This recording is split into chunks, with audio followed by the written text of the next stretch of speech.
Hi, I'm Amy Porter, and this is my podcast. My mission is to show people how to empower themselves through music, business, and media. I try to see as clearly as possible how I can help. I showcase the music that I've played and the people I've met along the way. I'm a wife and a stepmom. You might know me as a professor, a performer, a producer, a publisher, a recording artist. I'm the founder of a couple of nonprofits. Welcome in to my PorterFlute Pod.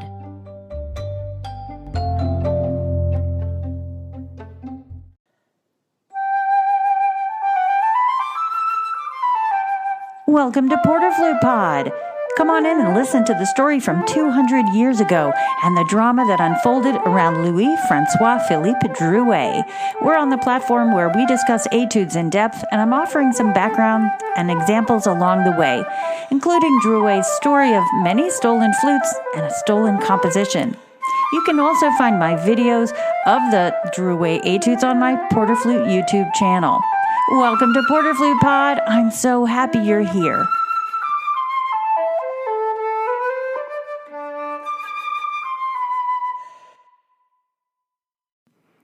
First, let's think about the timeline. Who was around during Drouet's time? Well, it was Berbiguier, Riccialdi, Furstenau, and Altez came just a little bit later. They were all flute-playing, etude-writing fiends. Drouet's dates are born in 1792 and died in 1873. He was a flute player, teacher, composer in France and England and Holland, and he was facing the fate of the press and of thievery. I came across a blog from Troupchair Publishers in the south of England. They're spelled TRUBCHER. And this is from their blog post dated in 2020, June 9th. I greatly appreciate the way this was written, and I knew I couldn't have written out the drama of Drouet's story better. So I decided to read what they wrote about Drouet. Let me tell you about Troupchair. They're owned and managed by Roz Troubger, and also has an office in Slovenia, where Roz and her partner, Colin Hind, are renovating an old farm into a music and education center with self-catering apartments. Every aspect of the editions published by Troupchair is undertaken in-house by Roz and Colin, from editing to printing and bookbinding. So, Roz and Colin are knowledgeable and personally able to answer all inquiries about the editions. Roz answers questions about music, flute teaching, and arranging, while Colin responds to technical questions. So, let's start off with the story. Quote, Drouet was just 16 years old when he was appointed solo flute for the King of Holland. Subsequently, he was made first flute to Napoleon I and chapelmaster to the Duke of Saxe-Coburg. Drouet also spent significant time in London, where he performed often and also set up a flute manufacturing business. A review in the Morning Chronicle, dated March 29th in 1816, described the skill of Drouet's playing as, quote, astonishing, but complained that the small core of his flute produced a sound more like that of a, quote, spirit-stirring fife, end quote, than a, quote, self-complaining flute. The whole, however, is irresistibly prepossessing and was cheered by repeated acclamations, end quote. The critic in the Examiner newspaper the next month, Sunday the 14th of April in 1816, was rather less impressed, describing Drouet's playing as, quote, decidedly vile, the effect of his rapidity extremely unpleasant to the ear. However, Drouet's reputation continued to soar, so that in 1817, when he returned to England on a packet boat with Sir George Smart and Mrs. Salmon, he shared his first billing with them for a concert and described as, quote, Mr. Drouet, first flute to the King of France.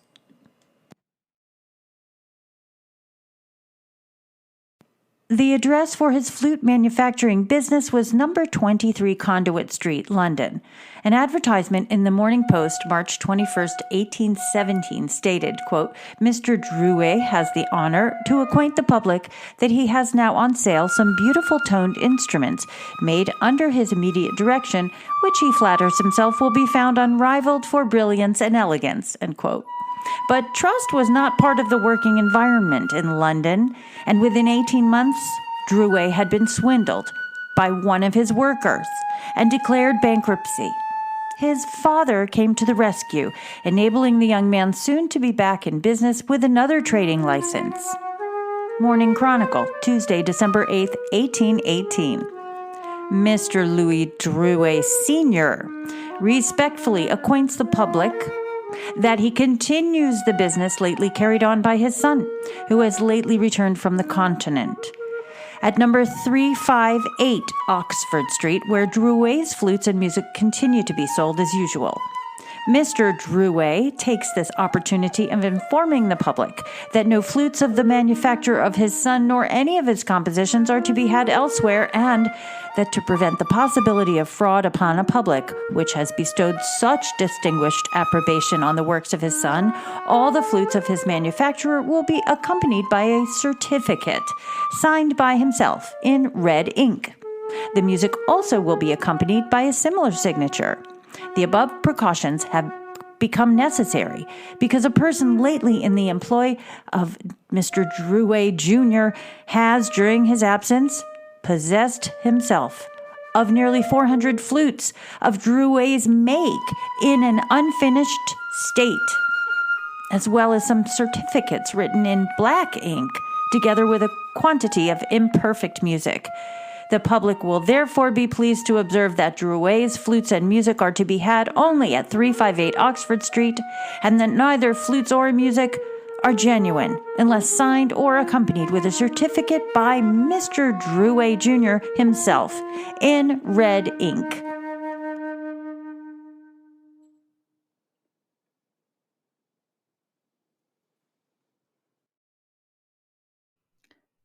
I'll take a commercial break here to remind you that the Anatomy of Sound workshop you know and love has found a new home online. It's called AOS-Wellness, and we are here for you as a faculty to provide resources and products for arts educators and performing artists. Join for 6 months or 1 year and get our 5 changing channels every month, plus the back content from previous months. Those channels are wisdom, movement, meditation, breathing, and practice.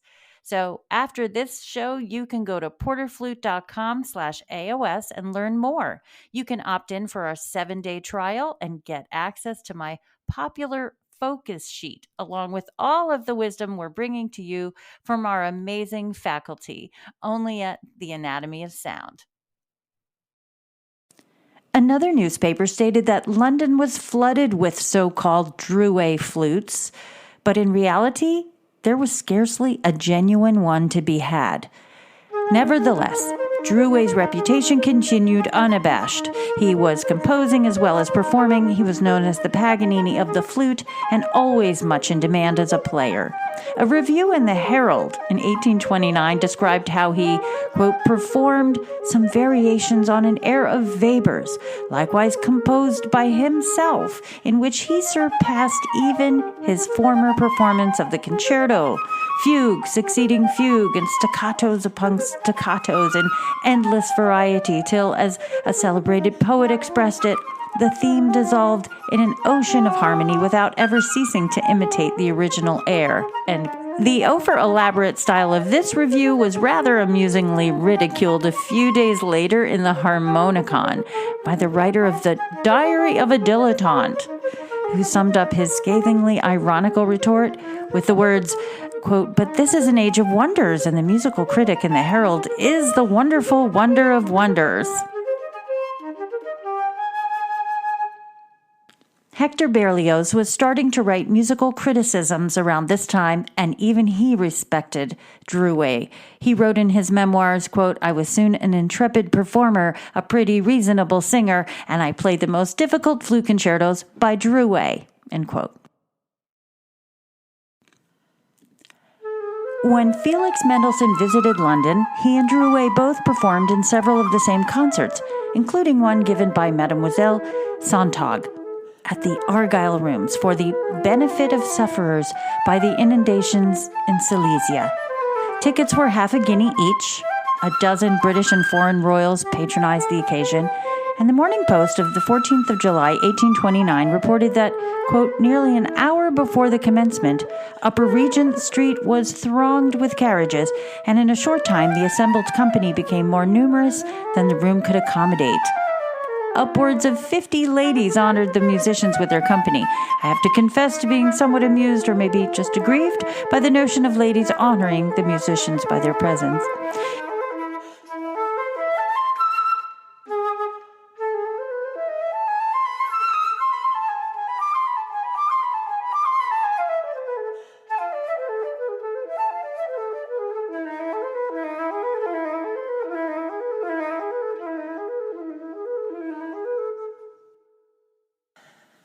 Was it honor, trust, or respect that encouraged another royal, namely Queen Hortense de Boheme, to pass off a composition by Drouet as her own work? Did she feel she honored him in this manner? If you read sources including Wikipedia, you'll see that Hortense is accredited with composing a rousing march for the army. However, various other sources give the lie to this, including the Grantham Journal, the 15th of November in 1873. Quote, "The musical standard gives currency to a statement that the late Louis Drouet was the real composer of Partant pour la Syrie, which is usually attributed to Queen Hortense." End quote.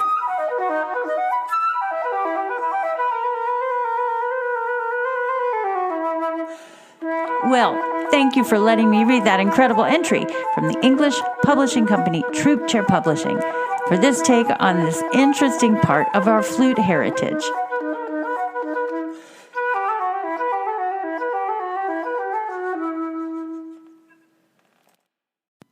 I wanted to let you know that I'm playing from the Marie Fleury edition. That's Merry.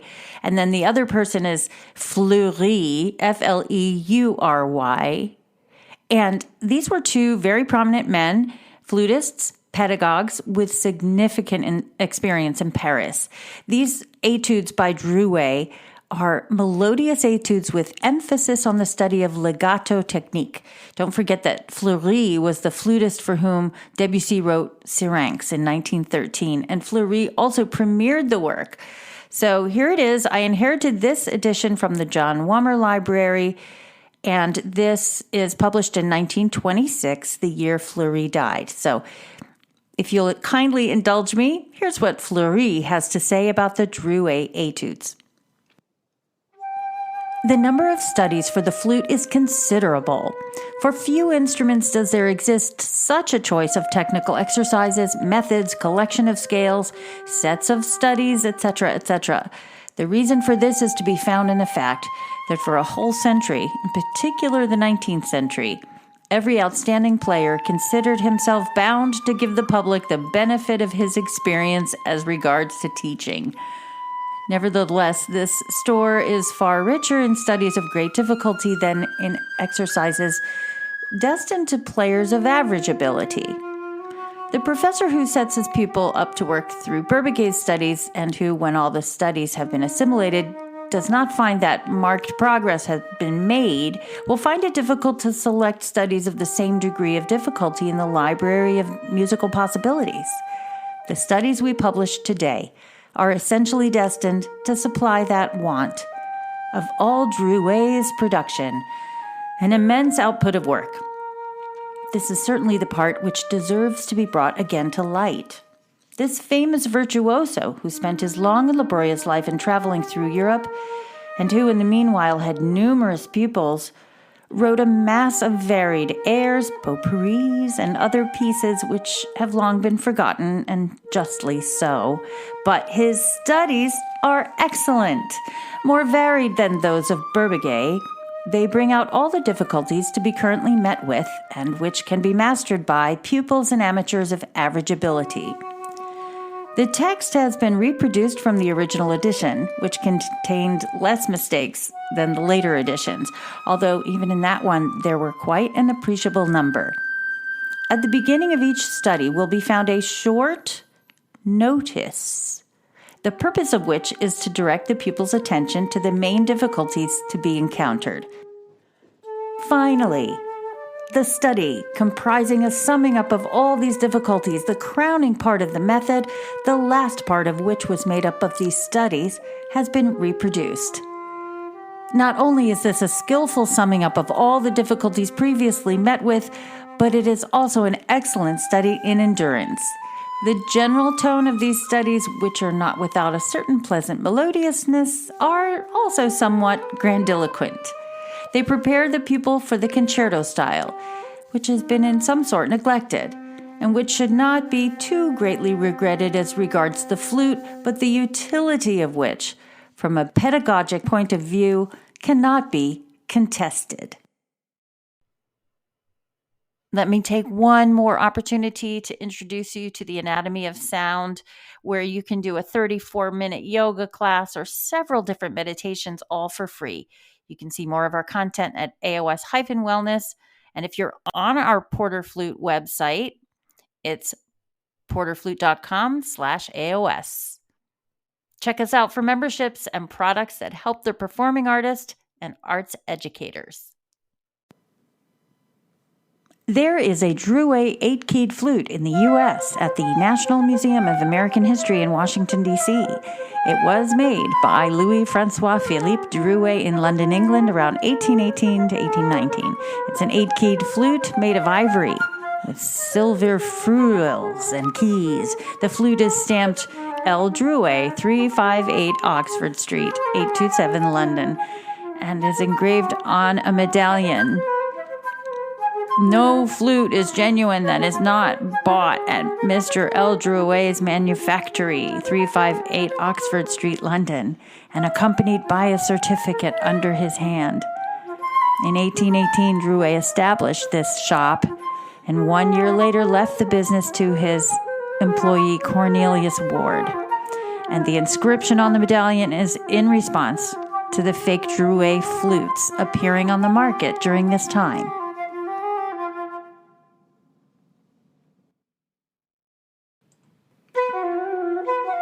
We need to remember that flute teachers were writing technical studies for the development of the pedagogy for the brand new modern flute. And these etudes still stand the test of time. Drouet's compositions include 10 concertos, more than 20 duets, trios, solos, fantasies, more than 300 studies, and a pedagogic method written in 1828, and a translation into English under the title Drouet's Method of Flute Playing in London in 1830. Thanks for being in PorterFlute Pod.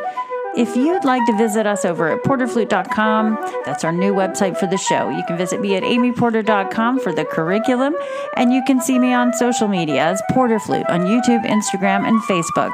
And please don't forget to visit us at aos-wellness.com.